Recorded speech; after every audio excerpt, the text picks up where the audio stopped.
اس دن منافق مرد اور منافق عورتیں مومنوں سے کہیں گے کہ ہمارے لیے انتظار کرو کہ ہم بھی تمہارے نور سے روشنی حاصل کریں۔ ان سے کہا جائے گا کہ پیچھے کو لوٹ جاؤ، پس وہاں نور تلاش کرو۔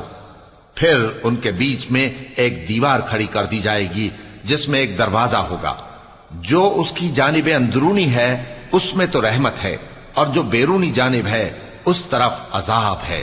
تو منافق لوگ مومنوں سے کہیں گے کہ کیا ہم دنیا میں تمہارے ساتھ نہ تھے؟ وہ کہیں گے کیوں نہیں تھے، لیکن تم نے خود اپنے آپ کو بلا میں ڈالا اور ہمارے لیے گردش زمانہ کے منتظر رہے، اور اسلام میں شک کیا اور فضول آرزوؤں نے تم کو دھوکے میں ڈالے رکھا، یہاں تک کہ اللہ کا حکم آ پہنچا اور اللہ کے بارے میں تم کو وہ شیطان بڑا فریبی فریب دیتا رہا۔ تو آج تم سے کوئی معاوضہ نہیں لیا جائے گا اور نہ کافروں ہی سے قبول کیا جائے گا۔ تم سب کا ٹھکانہ دوزخ ہے کہ وہی تمہارے لائق ہے، اور وہ بری جگہ ہے۔